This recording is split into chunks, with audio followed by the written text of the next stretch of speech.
Begitu Mas Heri, ini ada pertanyaan dari tadi. Habib bilang makom, sebenarnya makom itu apa Bib? Kemudian yang kedua, jika ada qada dan qadar maka sudah diputuskan jalan hidup kita, kenapa ada saja orang yang kurang baik dan alhasil ke neraka? Maaf Bib, konsep maha adilnya Allah itu menurut Habib itu apa? Wah, ini pertanyaan Ngeri Bib. Pertanyaan yang buat saya lemes ini. Pertanyaan kelas berat semua ini. Satu-satu dulu, yang nomor awal tadi atas Makom. Makom. Apa itu Bib? Makom dari bahasa Arab ya. Diterjemahkan Indonesia pangkat atau kedudukan. Jadi setiap orang itu sebetulnya punya pangkat sendiri-sendiri.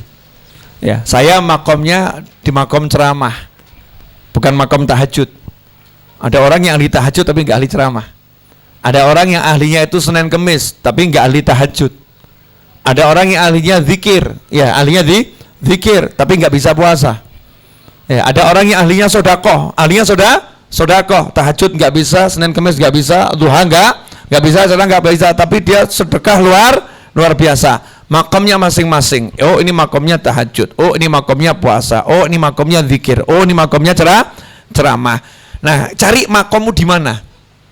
Makom kita di mana? Masuk ini bisa datang hadir majelis ilmu. Ini suatu makom. Kalau di istiqomah jadi kedudukan yang luar biasa di sisi Allah Subhanahu wa ta'ala. Makanya kita nggak boleh meremehkan orang lain, karena setiap orang itu punya jalan hidup yang jadi pangkat di sisi Allah Subhanahu wa ta'ala. Ada orang yang dia nggak pernah ke pengajian, nggak pernah ke masjid, sholatnya cuma di rumah, tapi sama ibunya luar biasa, makomnya birrul walidain. Oh itu susah dikalahkan itu. Ya, dia nggak sempat ke masjid, jaga ibunya, nemen ibunya, kemana-mana dia kawal ibunya mau kemana dia antar. Ini makomnya luar biasa. Jadi pangkat atau kedudukan karena istiqomah. Tadi Bu, qada dan qadar sudah diputuskan jalan hidup kita. Kenapa ada saja orang yang kurang baik dan kemudian ke neraka? Ya, ini sebetulnya ilmu takdir itu nggak boleh dibahas, karena takdir itu kapasitasnya adalah kapasitas Allah Ta'ala. Manusia itu nggak boleh mikirkan Allah, ya nggak boleh mikirkan Allah, tapi manusia itu suruh memikirkan perintah dan larangan Allah Subhanahu wa Ta'ala. Tugasnya itu, yang dilarang tinggalkan, yang diperintahkan jalankan. Nggak usah mikir dulu catatan saya bagaimana, nanti bagaimana, itu bukan urusanmu. Siapa yang mencoba mikir ke sana, ujung-ujungnya jeglek, error. Iya, ujung-ujungnya error. Kenapa?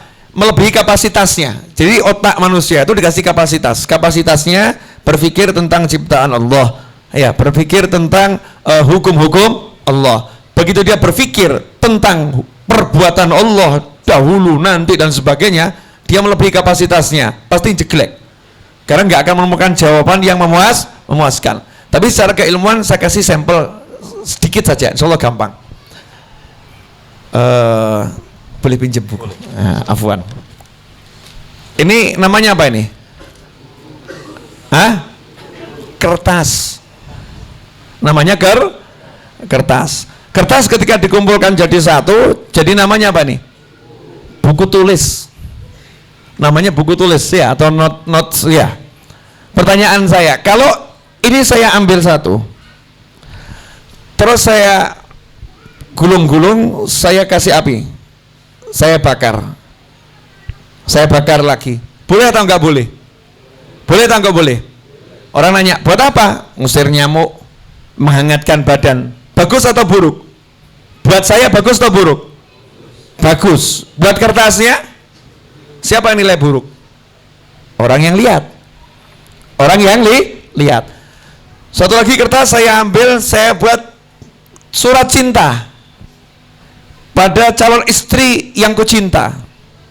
Sayang, dalam gelapnya malam, ketika mengingatmu tersibak kegelapan, purnama pun jadi sirna, kalah cahaya dengan parasmu yang tersembunyi di balik jasad yang ada bersamamu. Gak cetol lagi ponen. Intinya I love you. Intinya I love you. Kertas. Ini kertas boleh kan saya jadikan surat cinta? Milik siapa nih? Milik saya. Kemudian saya kasihkan ke kasih saya, dipegang sama dia, diciumi. Kadrong. yang satu diobong, yang satu diciumi, betul? Ya. Kertas ini milik saya.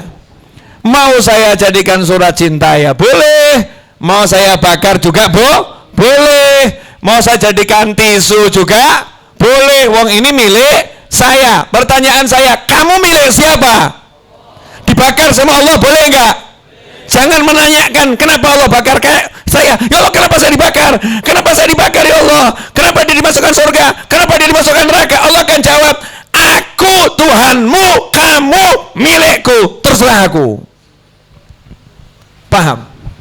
Maka kita belum jadi mukmin yang benar kalau belum bisa merasa seperti itu. Terserah Allah. Makanya mukmin nggak pernah pamer amal sama Allah.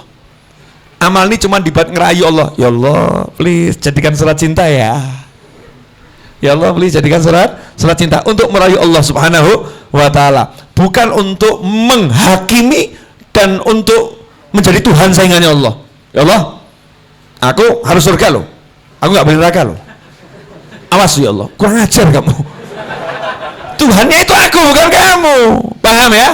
Nah, itu takdir qadha wal qadar itu kita mikirnya harus begitu. Mikirnya adalah tugas kita melaksanakan perintah, menjauhi larangan. Perkara ada orang masuk surga, masuk neraka, itu miliknya Allah Subhanahu wa taala. Terserah Allah mau masukkan siapapun ke dalam surga, siapapun ke dalam neraka. Sehebat apapun amal solehmu tidak bisa masukkan kamu ke dalam surga. Yang bisa masukkan kamu dalam surga adalah rahmatnya Allah Subhanahu wa taala. Lagi-lagi rahmatnya Allah taala. Yang bisa menyelamatkan kamu dari neraka adalah rahmatnya Allah Subhanahu wa taala. Singkatnya begitu.